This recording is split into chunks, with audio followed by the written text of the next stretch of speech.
la course infernale de Pékin Express a enfin été lancée ce jeudi 12 juillet 2018. Très attendue, la nouvelle édition du jeu culte présentée par Stéphane Rothenberg n'a pas fait les choses à moitié. Que s'est-il passé? Résumé de ce premier épisode riche en rebondissements.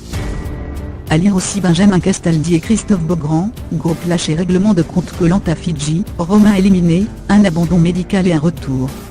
Koh-Lanta All-Star, Cédric éliminé, Tiffany exilée et un abandon forcé. Les 7 premiers binômes de Pékin Express, Maxime et Alizé, le jeune couple de Neuilly, Estelle et Astel, les copines belges, Mehdi et Oussama, les amis d'enfance, Maurice et Thierry, le père octogénaire et son fils niçois, Martin et Laetitia, le couple complice ainsi Vanessa et Audrey, les collègues toulonnaises, ont fait plus de 25 heures de voyage avant d'atterrir à Kuching à Bornéo, Malaisie. Point de départ de l'aventure. Après avoir récupéré leur bagage à l'aéroport, Stéphane Rothenberg leur a réservé un départ surprise. On a fait en même temps la connaissance du binôme des inconnus que tout oppose, Gaël et Elodie. Les duos étant tous réunis, le présentateur de 50 ans a enfin donné le coup d'envoi. Sac au dos, les candidats ont pris possession d'une pochette où se trouvaient les instructions, la carte de la course et le lieu d'arrivée pour valider la première étape. Les binômes doivent parcourir 52 km pour se rendre à Kampung Glam, un village au cœur de la jungle. Maxime et Alizé sont les premiers à trouver une voiture, tandis qu'Oussama et Mehdi peinent à prendre la route. Moment hilarant à cet instant, ils n'arrivent pas à communiquer avec les locaux au point de parler français. Toutes les équipes sont enfin en voiture, une occasion de découvrir la nature de l'île sauvage. Alors qu'ils ne s'y attendent pas, une nouvelle règle apparaît dans le jeu, celle du panneau voiture interdite. Chaque fois qu'ils le verront, ils devront descendre de voiture et changer de moyen de transport. Pour cette première épreuve, ils ont ramé 6 km en pirogue sur un fleuve de Bornéo. Peu habitués à ce moyen de locomotion, les candidats s'installent à tour de rôle dans la pirogue avec beaucoup de difficultés.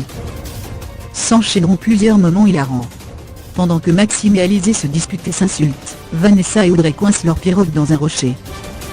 Oussama et Mehdi rattrapent leur retard et percutent les filles. Grâce au choc, la pirogue a pu se dégager. Quelques minutes après, Maurice et Thierry chavirent. Ils finissent par remettre le bateau à flot. Vanessa et Audrey sont moins chanceuses. Leur pirogue se brise à l'avant et coule. Les deux candidates se retrouvent à l'eau.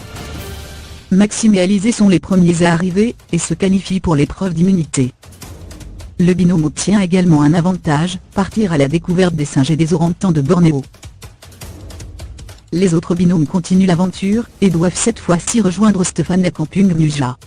Après une course bien endiablée, Estelle et Martin et Laetitia sont qualifiés pour l'épreuve d'immunité. Arrive la fin de course de la première journée. Les candidats qui n'ont pas pu retrouver Stéphane sont descendus de voiture et ont dû trouver un logement pour passer la nuit. Après plusieurs refus, les binômes finissent par trouver une maison. Ils réalisent qu'ils vont faire face à un confort précaire malgré l'hospitalité des locaux. Seuls Elodie et Gaël ont dû convaincre les habitants d'une maison située en pleine forêt. C'est en mettant du vernis à la maîtresse de maison que cette dernière a signé son droit d'entrer dans la demeure avec Elodie. Oussama et Mehdi, de leur côté, se sont liés d'amitié avec une dame âgée pendant que Maurice, 80 ans, a fêté son anniversaire avec son fils. Christina et Didier, quant à eux, ont partagé pour la première fois le même lit. Estelle et Astel et Martin et Laetitia, et Maxime et Alizé participent à la première épreuve d'immunité.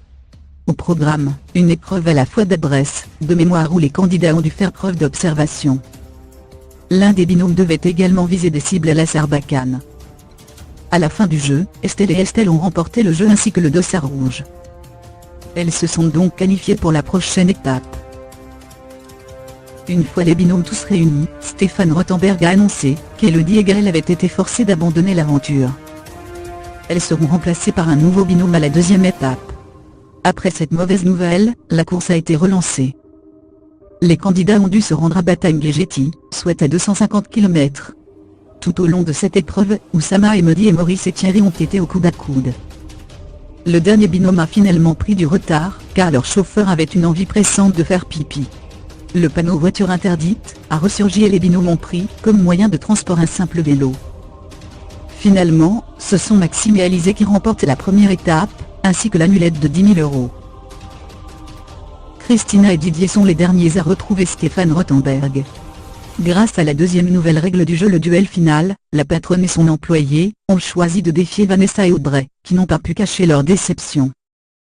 Pour cette épreuve ultime, Didier a affronté Audrey sur une course très courte de 40 km en autostop pour atteindre la ville d'Enkilie. Ils ont dû remplir une mission avant de foncer tout droit au point d'arrivée.